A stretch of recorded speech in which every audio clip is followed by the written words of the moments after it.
اے خداوند میری دعا سن اور میری فریاد تیرے حضور پہنچے۔ میرے مصیبت کے دن مجھ سے روح پوش نہ ہو، اپنا کان میری طرف جھکا۔ جس دن میں فریاد کروں مجھے جلد جواب دے، کیونکہ میرے دن دھوئیں کی طرح اڑے جاتے ہیں اور میری ہڈیاں ایندھن کی طرح جل گئی۔ میرا دل گھاس کی طرح جھلس کر سوکھ گیا، کیونکہ میں اپنی روٹی کھانا بھول جاتا ہوں۔ کراہتے کراہتے میری ہڈیاں میرے گوشت سے جا لگیں۔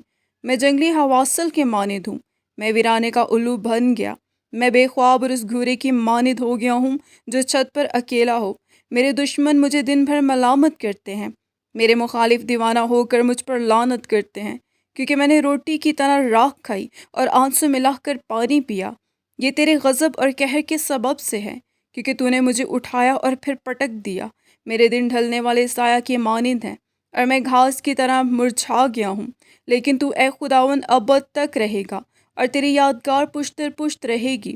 تو اٹھے گا اور سیون پر رحم کرے گا، کیونکہ اس پر ترس کھانے کا وقت ہے۔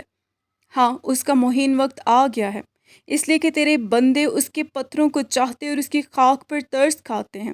اور قوموں کو خداوند کے نام کا اور زمین کے سب بادشاہوں کو تیرے جلال کا خوف ہوگا، کیونکہ خداوند نے سیون کو بنایا ہے، وہ اپنے جلال میں ظاہر ہوا ہے۔ اس نے بے قصوں کی دعا پر توجہ کی اور ان کی دعا کو حقیر نہ جانا۔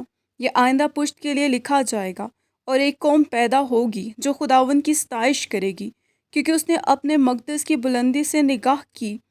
خداوند نے آسمان پر سے زمین پر نظر کی، تاکہ اسیر کا کراہنا سنے اور مرنے والوں کو چھڑا لے، تاکہ لوگ سیون میں خداوند کے نام کا اظہار اور یروشلم میں اس کی تعریف کریں۔ جب خداوند کی عبادت کے لیے قومیں اور مملکتیں مل کر جمع ہوں، اس نے راہ میں میرا زور گھٹا دیا، اس نے میری عمر کو کوتاہ کر دی۔ میں نے کہا، اے میرے خدا، مجھے آدھی عمر میں نہ اٹھا۔ تیرے برس پشت در پشت ہیں، تو نے قدیم سے زمین کی بنیاد ڈالی۔ آسمان تیرے ہاتھ کی صنعت ہے، وہ نیست ہو جائیں گے پر تو باقی رہے گا، بلکہ وہ سب پوشاک کی مانند پرانے ہو جائیں گے۔ تو ان کو لباس کی مانند بدلے گا اور وہ بدل جائیں گے، پر تو لا تبدیل ہے، اور تیرے برس لا انتہا ہوں گے۔ تیرے بندوں کے فرزند برقرار رہیں گے، اور ان کی نسل تیرے حضور قائم رہے گی۔ آمین۔